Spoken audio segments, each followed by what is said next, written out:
Welcome to this first anniversary edition of Tuned In with Jim Cummings. I am Dano, joined of course by producer Chris. How you doing, sir? Good. How you guys doing? Jim, Brandon, how you doing? It's another day in paradise. Let's do it. I can't believe it's been a year. Another day in paradise. Always paradise for Jim. Yeah. We say 1 year anniversary. It's quite funny because what happened, listeners and viewers, is that we started this show last June and then we got to August and Chris went, we never celebrated our 1 year anniversary. And we went, you know what? We didn't, did we? So we thought we'd do it now. Well, I think what kicked it off was getting Billy West back on the show. We realized, wait a minute, he was our first guest. Yes. There must be an anniversary around here somewhere. We're way late, but at least we're doing it. Right. And, better late than never. Of course, better never late, but Yes. hey, what are you going to do? Fecal matter occurs, as they say. Jim, did you know what a podcast was before you started this show? Yes. Something to do with Jack and the Beanstalk and wrong pod. No, I don't know. No, of course, yeah. Yeah, I was familiar with them, but never did I think that I'd be involved in, the most incredible one of all time. And yet here we are. Yeah. So We won the award for that part last is week, nice. yeah. Can't go wrong there. Well, what were you expecting starting the show? Because the original, how did it all come about? So basically, Jim came on my Simpsons podcast because Jim was once the voice of a horse on The Simpsons, Right. for all you listeners out there who may not Yes. be aware. Very so we had exciting. him on there. Yeah.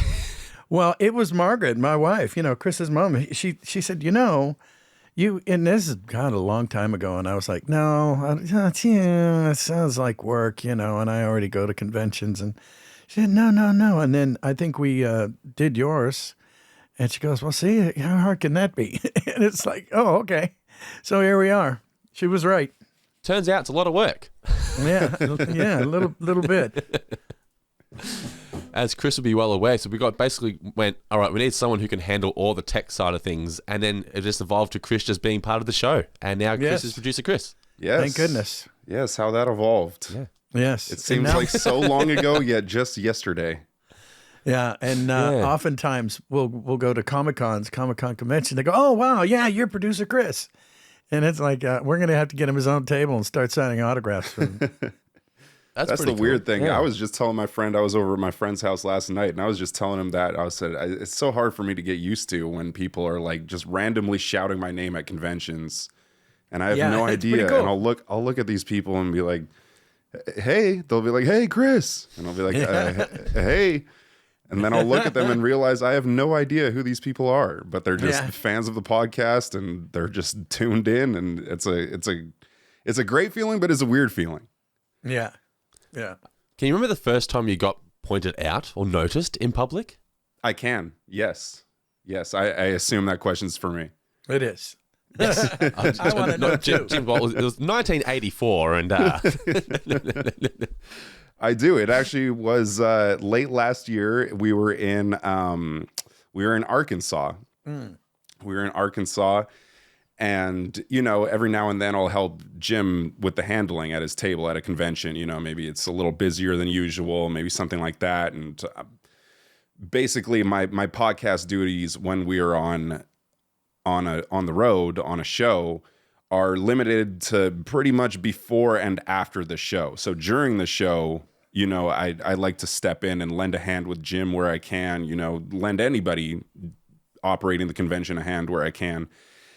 And I was actually going to a Loungefly booth, and we were trying to negotiate like a little trade. Like, if Jim signs these backpacks for you, can we get, something in return? They had some rare backpacks in return, blah, blah, blah. And I was walking over to the booth and I hear somebody go, "Producer Chris." And I turn around and this guy just waves, and I was like, "Oh, how's it going?" He was like, "Hey man, good to see you." And I was like, you know that little game you play in your head, where you're like, where do I know this person from? Yeah. And the first 30 seconds, minute of conversation, you're trying to dial it in. Yeah. And Yeah, but it was Steven Spielberg, so that's how. I actually do have a story about Steven Spielberg as well. Oh wow! I do, actually. Ding, ding, ding, ding, ding. Actually, How's that for a tease? Since we're just talking, why don't I tell this story right now? I think that'd be Since great. the spotlight's on me right now, I'm just Yes, going it to take is. advantage. Please. So I was 13 years old. I was at the premiere of the movie Monster House. It was an animated movie Steven Spielberg directed, I believe, or maybe he just produced it. Anyway, Steven Spielberg How were you was there? involved. Why were you there? What was your ticket in? So my dad was involved in some capacity. I can't remember how. It might have even just been through his agency that he got, some premiere tickets. But me and my siblings and my dad went, and I remember Nick Cannon was in the movie. He was on the red carpet. I remember we were right behind him on the red carpet. Anyway, fast forward. It's right before the show starts, and they say, 1 minute until the show starts. So I was like, okay, I need to use the bathroom. So I go to the bathroom, and I remember standing at the urinal, and I'm, doing my thing. And this guy walks in. All the urinals are full. And you know how you kind of just take in the environment around you, you look around at who's beside you. And I peek over, and the guy that stood next to me was Steven Spielberg. And I just looked at him, and I was like, no way. And I remember he looked over at me, and then nothing else. And then we're washing our hands, and I remember looking through the mirror. You know how you can look at somebody through the mirror? And I looked at him through the mirror. He made eye contact through the mirror, and he just winked at me and didn't say anything and dried his hands, and he knew exactly. I was 13 years old at the time. He knew exactly. He was like, yeah, I know you know who I am. Yeah, that's right. And I was just like, oh, I should have said something. But I was just too nervous. I didn't say anything. Yeah. Well, I wouldn't know what to say in that moment. What do you say at the urinal to Steven Spielberg, though? Nothing. Well, you can't even look. You gotta. I have one that's almost like Chris that. Looked. I was coming home. My plane was delayed. This has got to be 20 years ago, and I was traipsing down this hallway. I had my luggage. It was one of those mile-long hallways, and I look, and there's a guy, and it looked like he was having trouble walking, but he had two other guys with him. They were bookends, and he was shuffling along, and I realized when he's like, got to be 50 yards away, and I go, I'm about to walk into Ray Charles. And it was like seeing the Statue of Liberty at the end of the hall, you know what I mean? It's Ray Charles. and I'm walking, we're walking, he's walking, we're getting closer together. Nobody else was there. I don't know how that happened in such a big airport, but so be it. And I said, okay, well, you're going to walk right past Ray Charles. Are you going to say anything, Einstein? And so I went, Ray Charles. And he goes, how you doing, baby? So I was baby. and that's my story. That's it. Sorry. That's the whole, no big kaboom. But it was great. Well, I'd hate to bring the mood down slightly, but Chris, you just mentioned a fantastic toilet story there. And Jim, you once told the amazing story on this podcast where you're in the bathroom once and you overheard the legendary icon James Earl Jones doing his This Is CNN. I thought maybe you'd like to take this time here in the podcast to pay tribute to James Earl Jones. God bless him. Yes. Well, I'm not sure if this constitutes a tribute, but it's a pretty darn cool. I was at a place called Buzzy's, and apparently that was the only place that he preferred to do his recordings. So I went in there to do my business, and and I was standing over there washing my hands, and I hear, "This is CNN." No, this is wait, this is CNN. No, then you hear, "This is CNN." Yes. And that was his read. And that's the one that everyone's heard 1,000 times. And I was there to hear the great one practice that. So that's my story. And there you have it. Was he aware? Had you told him since that you overheard him? No.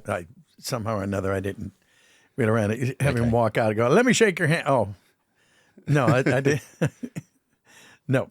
Did you ever get the chance to speak with him or work with him whilst working on The Lion King, or was it just always separate, the cast? No, anytime you do a movie, it's 99% of the time you're doing it solo, no matter what. Enough. I mean, I've sung with people solo Very, very, very seldom do you have others in the room with you. Well, as we said, this is not necessarily the first anniversary because I think I counted 63 episodes deep into the podcast. Chris, do you have any favorite episodes or favorite conversations from that time? I knew this was going to come up.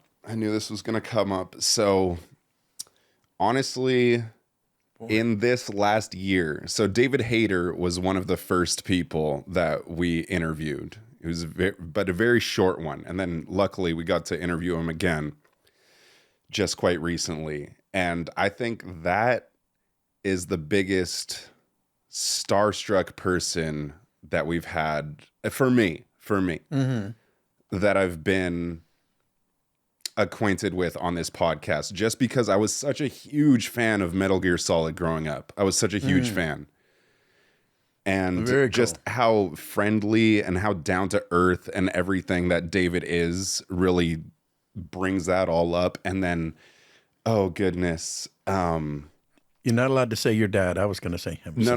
I was going to say. His dad was good. So another one that was for me was Veronica Taylor doing the voice of Ash Ketchum. I mean, that just really like sent me back. And I'm sure as many of the viewers, by the way, thank you all so much. We're at almost 90,000 subscribers on YouTube now. Yeah. It's I'll do a live check as we do this. Yeah. Incredible. What are we at right now? We're currently at 89,563 as we record. So we need 400 of you listeners right now. Yeah, that's to all subscribe. we need.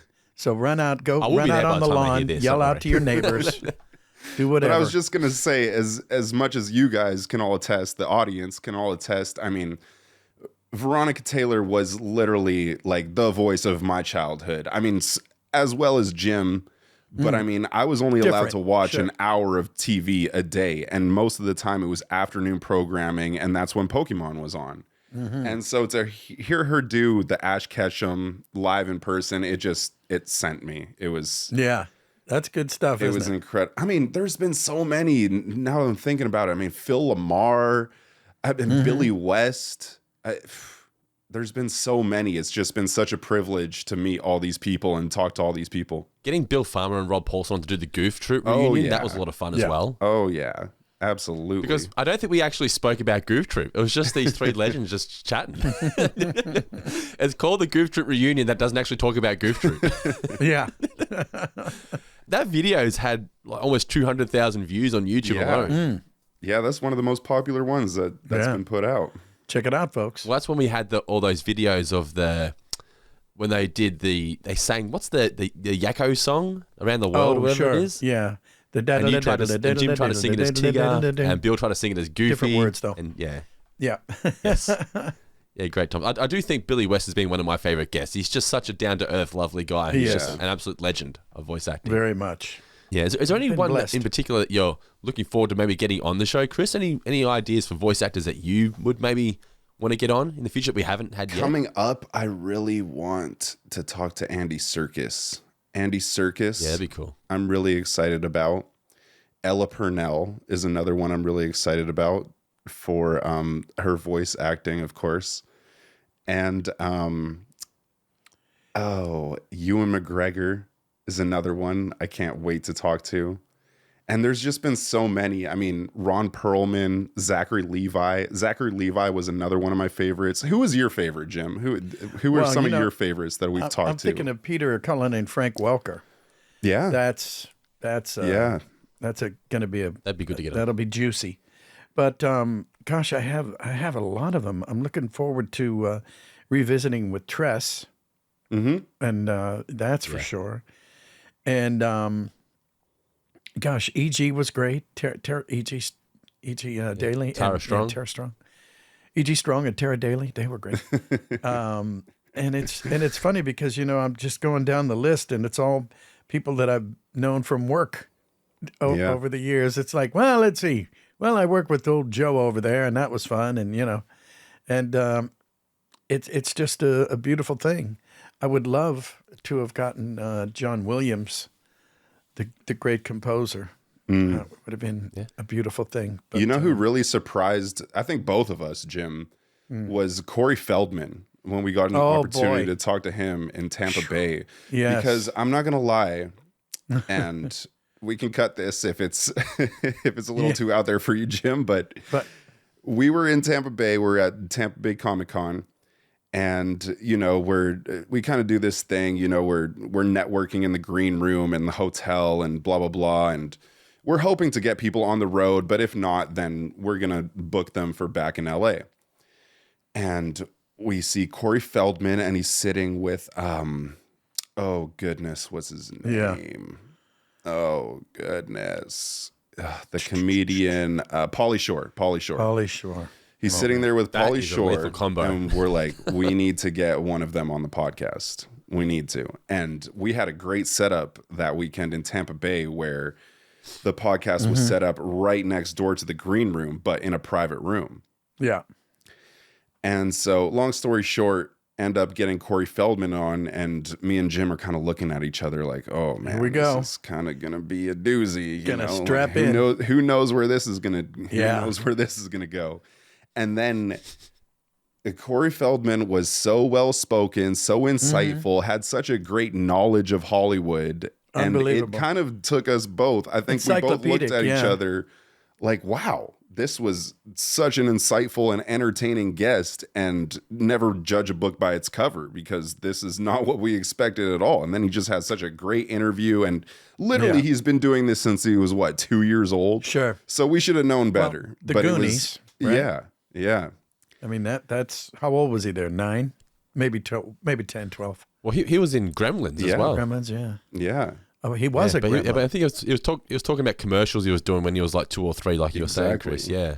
Mm-hmm. But you see like his live music stage show, and you see that version of him, and then you see the version of him on the podcast, and you think, how are these the same person? Yeah, he has a great, in the military, we called it flipping the switch. Knowing which audience you're adhering to. He has a great knack for that. Yeah. Wait, were you in the military? I was. It's in good the military. to read the room. Yes. How have we never discussed you being in the military? I was in the Air Force for 2.5 years. Air Force. Wow, you must have some fun stories, eh? Yeah. I don't know if they were fun, but they were. They were 2.5 years. That's for sure. He spent 20 years in the military for 2.5 years. So yeah, it was crammed a lot of felt action. like that. I'm not gonna lie, it sure felt like that. Yeah. Well, we're always looking for fresh ideas here for the podcast, and I was just going to say that we discussed recently that one of the things we're going to focus on going forward here with the podcast is producing more Patreon content, aren't we, Chris? Yes. So some of the ideas we've toyed with potentially a Patreon exclusive Winnie the Pooh rewatch podcast, which I think will be a lot of fun. A lot of Winnie the Pooh fans out there. We always getting questions about the new adventures of Winnie the Pooh. So I think if we can get Jim to sit down a couple of times a month and just watch the episodes in order, I think people will really dig that. Also, Margaret, she's starting to appear on social media a lot more now. Jim's lovely wife, Peg, as he calls her, and they may be starting their own show on Patreon, which I think will be a lot of fun. Know. Chris, maybe you can be on that show as well. What do you reckon? Or are you going to leave them to it? We'll let the public get. We'll let deliver. the public decide on that one. Yes. I would love to hear a podcast where it's just you turn the mics on, you leave it, and just see what Jim and Margaret come out with. That could be interesting, or it could be something. If we took 60 minutes, it could be an hour. Well, as you're saying, what with upcoming guests, I think selfishly one I'm looking forward to if we can get is if we actually make happen is Hank Azaria from The Simpsons. I think that would just be amazing because he's just been not just The Simpsons, he's just an icon outside The Simpsons as well. Been in so many movies, and Hank Azaria would be a big one for me if we can get that to happen. But we also posted on Jim's social media on his Instagram at Jim J Cummings this morning, asking for some questions to sort of get a bit of insight into for you guys as well. So, Chris, do you want to kick us off with the first question that was sent through from Emma T. Pruitt? Sure thing. First of all, Emma T. Pruitt says this. First of all, thank you so much for doing this podcast. It's so refreshing to hear the voice of my childhood speak about his admiration for his work. What's the most valuable life lesson you've learned from doing Winnie the Pooh or voice acting in general? Oh, my gosh. Well, that's a very interesting question. Why didn't I think of these before? I should have read these. Now I have to think something up. No, well, patience. Pooh is a good teacher of patience, and you'll never see him in a big hurry unless there's honey that's spilt or something. A true emergency. But I think he's got that. In fact, what is it? The Tao of Pooh. There's a book out, and it's all about his Zen approach to life and how he maintains his own inner serenity and exudes it for others. And it's I think that's part of his charm, and he sees the world through. I've said it before, honey-colored glasses. He has a way of looking at things and evening them out and envisioning a beautiful outcome, and he's always right. So I want to do that. Have you ever lost patience with yourself? What kind of stupid question is that? Oh, I'm sorry. What did you say? Have you ever lost patience with yourself where you kind of thought you were trying to sort of land a particular voice or a particular line delivery and you couldn't quite get it the way you had envisioned it and you had the way you wanted it and you've lost patience with yourself? Oh, gosh. I've wanted to, no, not 100% because, you can always do take two. So, there's salvation in that little thing there. Once in a blue moon, I would hear a song maybe, and I'd think, and it's actually, I guess it's not even losing patience, but I once went to work with a head cold, which is an absurd thing, but it was early on in my career, and I was, oh my gosh, they're counting on me, I have to go. So, I sounded like Pooh might have had a bit of a head cold, and once in a blue moon, I'll hear a snippet from that show and go, I remember that, and it was interesting because Pooh and Tigger had the same cold, and I thought, are people going to notice this? I've never had one single human being, even after telling this story a few times, ever say, hey, were you sick that day that you went to work? So I knock on wood, it's not a big deal. But there you have it. Next question's from @DarthChris76. Will there be any plans, or do you know of any plans for a new Adventures of Winnie the Pooh comeback? They loved that show as a kid. Maybe make it for adults who are 30 plus who grew up with it and with the same animation and everything there. So, wow. I don't know. I haven't heard any news of a new Adventures comeback. They've got a lot of Winnie the Pooh sort of more targeted towards younger kids now, haven't they? He's like a baby Pooh kind of thing, hasn't it? Isn't it like a kid's show now? Well, it didn't really go anywhere. I saw it. I even kind of read for it, and it. I think that there's such a childlike wonder to Winnie the Pooh and the characters. Whether it's Piglet or Kang, on and on. I don't think it's necessary to cater and make it even younger, because you could be 80 and enjoy it, and 8 and enjoy it, and if you're 8 months, you can look at it and enjoy it, and still, the colors are there. I don't know. I don't think it would be well served. The characters would be well served by, 3-year-old Rabbit or Tigger. We did something like that, and it was okay. It scaled the heights of almost okay. So, so that's kind of where that is. But I wouldn't mind doing the newer Adventures of Winnie the Pooh. That wouldn't be bad. Never going to say no. Yeah. Set in New York or something. No, just kidding. I'm trying to picture what Winnie the Pooh would be like targeted for a demographic of over 30-year-olds. Yeah. So he'd have to be going through struggles that you go through more in adulthood. But I guess isn't that what the whole Winnie the Pooh basis is, though? That each character is its own sort of, one's got anxiety, one's over they're the all top, basic one's emotions. patient. Pooh is... They're all basic emotions that I think that's why just the brand and the characters in general are timeless, which is why, as you're saying, tweaking them and making them babies, there's no need for it because they're just timeless in general and so relatable where, as you said, they're all an emotion that we can all just relate to anyway. Oh, very much so. I mean, Rabbit is very persnickety, and Eeyore is Mr. Gloom, and obviously Kanga and Roo are mother and child reunion. They all have their own spot there, and Pooh is blissful serenity. He's, I've said before, Pooh is the eye of the storm where all is calm, and Tigger is the storm. So all the food groups are well represented.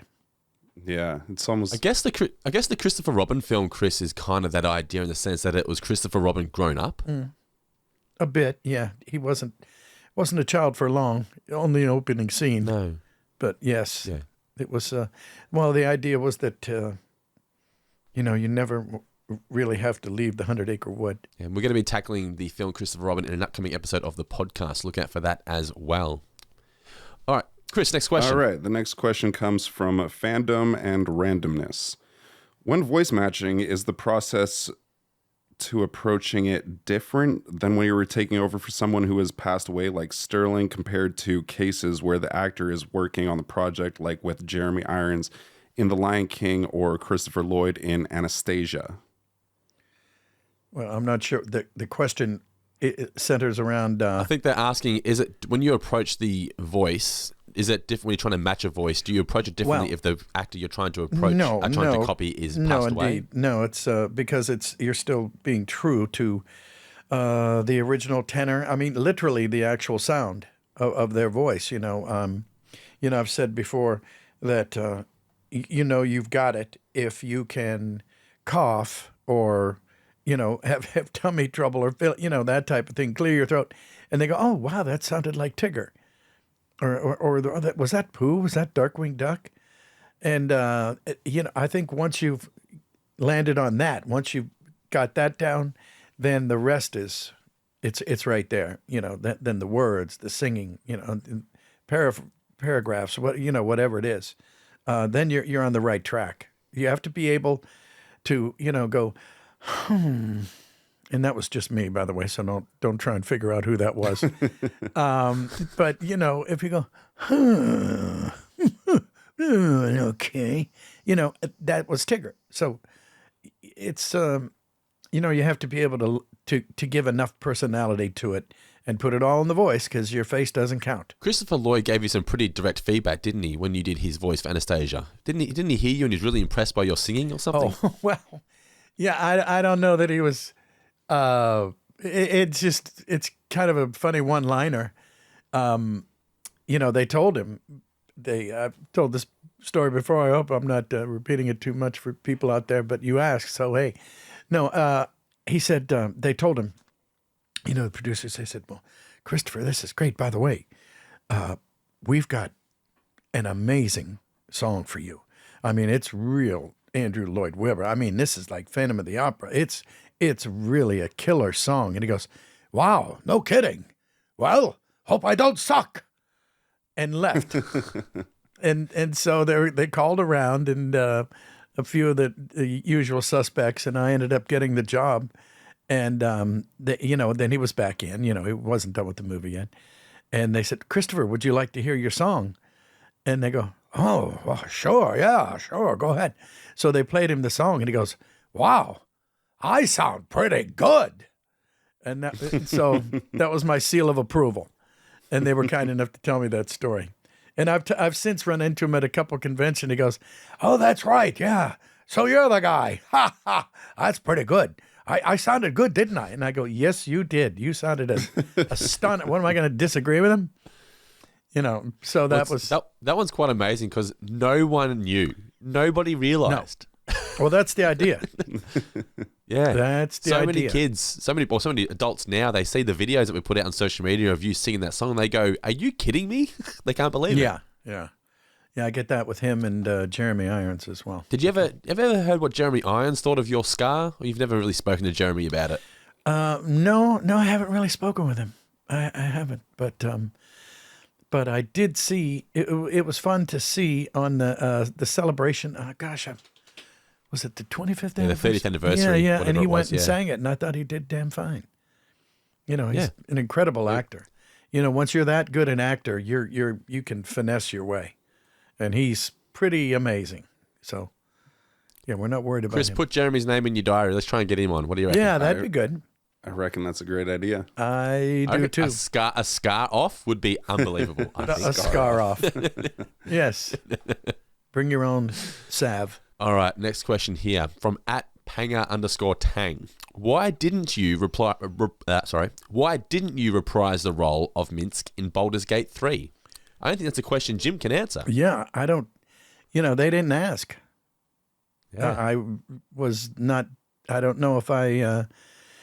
I couldn't tell you, but go for the ice, boo. But everybody seems to latch on to that line, and that was me, so that's fine with me. No, I really don't know. I'm not a big gamer, so that's probably not working in my favor. But I'm glad everybody else likes it. When we first started this podcast, you were pointing out how you would always bring up the Baldur's Gate story about characters that you completely forgotten that you'd done, whatnot. They come up to you, they go, do the voice. No, not that one, not that one. Yeah, do Minsk, right? And you'd always, that was your one. And they thought it was but like now, the since voice. the last 12 months, we've been putting out on the social media that Jim does GTA and he does Baldur's Gate. And all these people, and now all of a sudden people are coming up to the conventions to sign Mint stuff. That it's like they're realizing, oh, wait a minute, that was Jim as well. Yeah. Yeah. Someone said that I'm kind of like the Where's Waldo of animation. So, wait, was that Jim? Yeah, and I think you that were was the Jim. narrator of Where's Wally as well. Yeah, where's who? Yeah. But yeah, it's fun stuff. Yeah, it's fun stuff indeed. I've noticed too at conventions they keep putting you suspiciously close to Neil Newbon. Oh, always your table's always a couple tables away, pretty close to Neil Newbon, and that's another one that we'd love to get on this show. Oh, okay. Have a little Baldur's Gate, little reunion. Why does he do? Is Baldur's he Minsk Gate now? 3. Oh, okay. Yeah, he plays. What's his character's name? Come on, His internet. character's name is. I'll just mouth it, and we can edit it in. I'll look Neil it up. Newbon plays. Elijah Kemsky. Yes, yes, that's the one. Oh, there we go. I could tell what you were saying. No, sorry, no, weird. It's Astarion. Astarion. Is that the He's one? gonna see this and never want to come on. This will never be going out there. So, wait, I'll find out what is he actually called, and I'll say, oh yeah, Astarion. Yeah, I'm pretty sure he voices Astarion in Baldur's Gate, right? Yeah, that's right. That's right. Yeah. Better than asterisk. So we have to get a Baldur's Gate reunion. Zach, do your thing. Work your magic, Zach. I think one of the biggest shocks from the last 12 months from Jim doing his social media and whatnot is people blown away by the GTA one. And you were the first one to bring it up on the podcast. You said you were the ammo guy on GTA. I think even you couldn't believe it. I couldn't believe it. And yeah, I remember way back when my nephew Boris called me up and he goes, Uncle Jim, yeah. Did I just buy an AK-47 from you in an old abandoned gas station? And I said, are you playing Grand Theft Auto? He goes, yeah. I said, yeah, you did. How did I do? How was the service? Was the place clean? Was it, how was the restroom? Was it in good shape for you? Did you? He goes, okay, I just wanted to make sure. So, and for those of you watching, if you didn't know, we've had both Ned Luke and Sean Fontino from Grand Theft Auto 5 on the show. So go check out those episodes. And Stephen Ogg, yes, I'm talking to you. We're looking for you to get on the podcast That's next. right. You need to complete the trifecta. That's right. We have to get them all at the same time. I just feel like those guys because you went out for dinner with them once at the con, didn't you? Yes.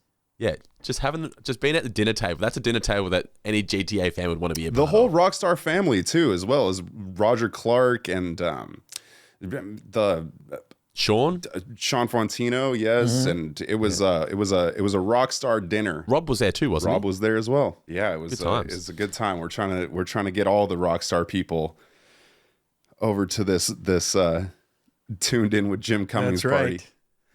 Absolutely.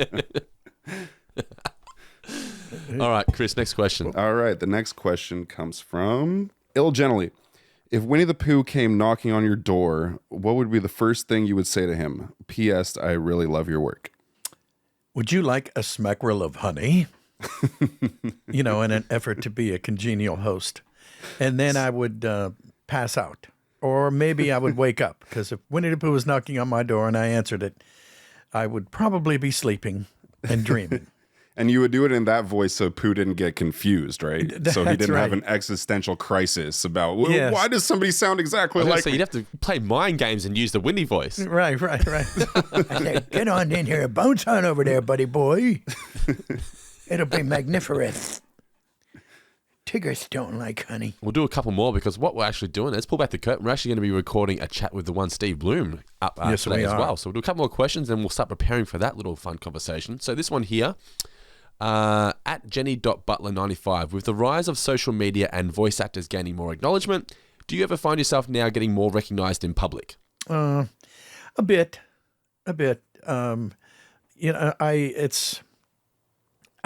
Sometimes I don't know what to think because I'll be walking through the mall and then you don't know. And I'm trying to think, was it like this 10 years ago, 20 years ago? Because you'll be walking along and someone will just walking along. Somebody looks at you. Then they look away. Then they look back. Then they look away and you can see them thinking. Then they look back and they kind of give you a smile. And I go, oh, okay. And I go, and they go, and you could tell that they recognize me from from here probably, or another podcast, who knows, an appearance. A lot of cameos these days. That's a lot of cameos. So, I guess, and a lot of appearances at Comic-Cons. That a lot of times the local TV stations will be there. And they always seem to find in those moments where people are doing double takes, Jim's thinking, do they know me or do they just think I'm very handsome? Yeah. What is it? Well, I never worry about the second one, but it's possible that they knew. Yeah. Yeah, it's a beautiful thing. Yeah, I get a kick out of it. It's fun. Nobody goes into voiceover to get recognized, I can tell you that, though. Chris, you pick one more question and I'll do the same and we'll wrap this up. All right. This one's from Big J Disney Toons. Do you have a favorite Marvel villain you voiced? Oh, boy. Well, I didn't do that many, but Shocker was fun. And, oh, gosh, Hammerhead, I think. Hammerhead? Yeah, I think that was it. But, you were Craven the Hunter, right? I believe I was, yeah. That's the weird thing about game, maybe? A lot of times when somebody picks up a franchise, they'll have their Spider-Man, their, Robotnik, their Doctor Doom, their Mr. Fantastic, their Human, the Thing, And so as a result, you end up like 3 or 4 Spider-Men out there, 3 or 4. Well, I think I'm the only Shocker so far. But yeah, it just works that way. And it's, whatever, there's room. As long as everybody's happy. All right, this one here, a bit more voice acting, more towards your love of music. This one's from @VioletCrystal_official. She says, what is your favorite genre of music, Jim? Well, that would probably be R&B. R&B, okay. Afro-Cuban jazz in general. And, I was a soul guy, so. I was expecting rock and roll for you because of your history with singing and whatnot. But that's jazz more jazz. That's for listening, but I sang tons of rock and roll. That's for sure. That was the first thing I did, but actually, it was mostly Motown for me when I first started singing and playing drums. In the '60s, I was 13. And me and my buddies, there were three of them. There were 4-piece, and we had we played at St. Cyril and Methodius back in Youngstown, and we played at one of their dances, and we knew 12 songs. So we did one set of 12 songs. Then we redid those another time, and then you could see where this is going. So, but we got another gig, and then we learned about 3 or 4 more songs, and next thing you know, we had a full set. So it worked out. All right, Chris, I think it just about does our first anniversary special. What do you reckon? Think our so. 18-month anniversary. Thanks, everybody. I want to do one more. Hold on. Hold the phone. Hold the phone. Hey, hold on. Phone I want to do one more thing. Since Jim's familiar with this game, I want to do highs and lows. Oh, yes. Of the podcast experience so far. Let's do 2 each. 2 highs and 2 lows of the podcast experience so far through Tuned In with Jim Cummings. What are the 2 highest moments? What are the 2 lowest moments that you've had throughout this? Isn't necessarily a low moment for me, but it was a stressful moment. I remember being on, this is before we had our editor, Zach, here at the show. Shout out to Zach. I would edit all the podcasts and everything myself. And then I was on a holiday in England, visiting my wife's family, and it's 2 a.m. in the morning, and I'm sitting there in my undies, editing the podcast in the spare room out in the backyard. Out in the backyard, I had like a spare little granny flat, we call it here in Australia. 2 a.m., editing the podcast. I had to be up by like 4 a.m., and Nicola walks in, she goes, what are you doing? I said, I'm editing the podcast. She goes, get to bed. And I remember that moment of sitting in my undies and I'm thinking, we need an editor. Oh no! Well, there goes my low. That was a stressful moment. I haven't necessarily had a low moment. I guess when the tech doesn't work, Chris, Mindy Sterling's our latest episode that went up. Yes. You did not have fun doing that one. Yeah, that was probably one of my lows too. That was stressful. That episode. Chris looked stressed. You can see it. You can see it in the episode. You can see the sweat glistening off my forehead. There was no air conditioning in the studio that day. The air conditioning had broken. And we're setting up, and literally right 5 minutes before I'm done setting up, Mindy calls, and she's 20 minutes early, of course. She's professional. And so I had to go and greet her, get her into the room, get her into the studio, and then try and finish setting up while maintaining conversation. And I cannot tell you how stressed I was. You can see it. Watch the Mindy Sterling episode. You can see the sweat on my forehead. And the reason you were stressed out is because the cameras kept stop working, which is why in that episode there's a lot more of the wide shot as opposed to close-ups. Because what would happen is when these cameras go off, they go and I'm sitting there during the podcast chatting to Mindy. I'm hearing and I'm thinking, oh my god, and I'm Chris. trying to rotate the batteries. I'm trying to keep everything plugged in. Right. It was. I mean, I was slightly laughing inside, but also feeling so sorry for you. Yeah. I'll follow up that one with another low, which is not necessarily low. These are more just like, speed bumps in the process. And it was coming back from, so we were in Belgium last year. Jim's the voice of Tomorrowland. Jim's the announcer voice of Tomorrowland, one of the biggest concerts in the world, festivals in the world. Yeah, not the theme park, the music festival. Yes. Yeah. But he's also the voice of Tomorrowland as well, right? And we did a couple podcasts with some of the artists out there. And coming back, we had gone to Italy. We had gone to Italy before we came back to Florida. And in Italy, it was a big ruckus, big cluster, what. Yeah. And they ended up losing all of the podcast gear. All of the airline had lost all of the podcast gear. And we had, Tampa Bay last year, we did probably 7 or 8 podcasts in that one weekend. Yeah. And so landing in Tampa Bay, had to go and literally rebuy all of the equipment. I'm talking, couple synthesizer, audio cables, microphones, everything. These roadcasters, mics aren't everything, cheap. So. Tripods, all of that. It's a top flight operation here, folks. Didn't get the podcast equipment back for another nearly 3 weeks. Nearly I was going to say close to a month. That was that was stressful. That was not something I want to go through again. No. That was non-fun. Yeah, that was my low. That's for sure. Tell them about the time you got arrested for trying to set up a podcast studio at a con. Oh my goodness. Oh yeah. Yes. We're at a convention in, I think this was Tampa Bay again. This was Tampa Bay again. This was in Tampa Bay again. And they told me to set up this. They told me there was an empty room downstairs in the convention center. And these convention centers are massive, like massive. Even with 50,000 people, there's still plenty of room to spare. And they tell me to go set up downstairs. So I go and they're like, okay, yeah, room 307 or whatever it is. I go, I set up down there. We do a podcast down there. And we did it with, one of the Disney princesses. Really sweet. I think it was lady. Linda. Linda Larkin. Linda Larkin. Yeah, with Linda Larkin. We do one, great. Everything goes well. And the security in the morning, I go into the room and the room's locked. Usually they have it, so they give us a key. They lock the room so that all the equipment's safe and everything like that. Go in the morning and I'm setting up for the next podcast. And one of the convention owners comes over, not even convention owners, convention security comes over and is like, you can't use this room. And we're like, oh, okay, so we'll move it all out. No problem. We were told to use this room. They're like, sorry for the confusion.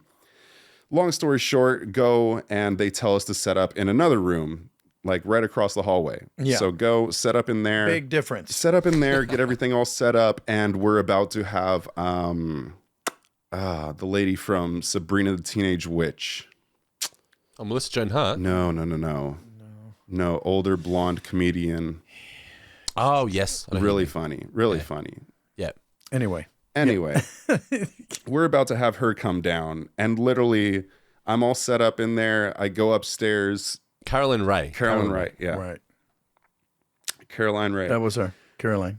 And go up to wrangle everybody, come down to the studio. I come down to get set up, the last minute touches, and the same lady comes in again and is like, you can't be in here either. And I'm like, what?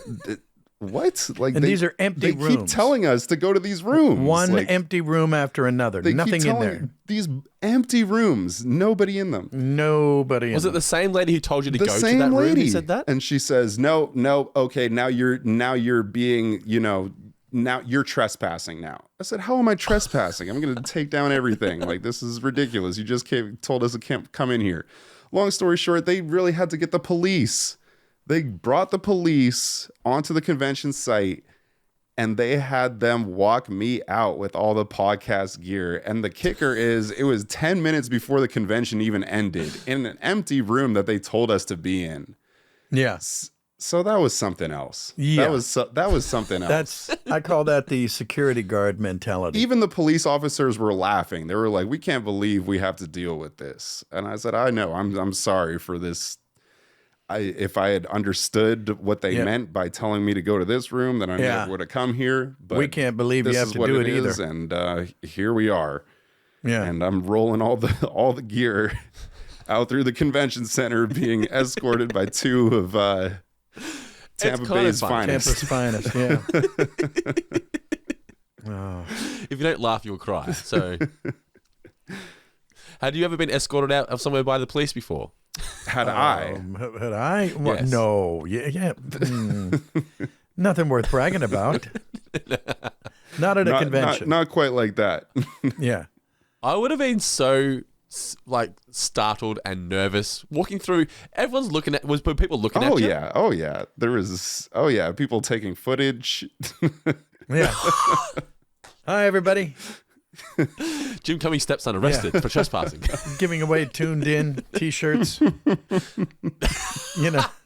Bumper stickers. No wonder the show boomed after that convention. Yes. It was so dramatic for what was really great. going on. And the thing that I couldn't understand was they told us to go in that room. So I don't know. There was some Did you think you were being miscommunication somewhere. punked or something? Yeah. You must have thought at one point, I'm surely being punked here, right?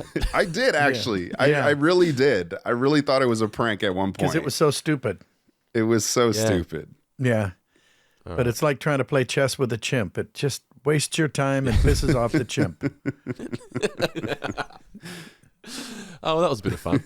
Yeah. What have been the highs though? So that was some of the lows. What are the highs? Oh, gosh. A lot of them, huh? I mean, we've already touched, speaking to some legends of our youth, Chris. That's been amazing. Yeah. One of the highs for me was when we recorded at the W in Hollywood. We had that day was Ron Perlman. Ron Perlman and Zachary Levi both that day, and everything, they were so hospitable there, and everything just went like exactly according to plan. That was one of my favorite venues that we've ever had. Absolutely. And, and then having Zachary Levi sing the Darkwing Duck song. Yes. Because he knew it word for word. And I was like, word for word. You the man. Oh, yeah. I love this guy. Loved his energy. Yeah. Great. Loved his energy. Great guy. Same thing with Ron Perlman.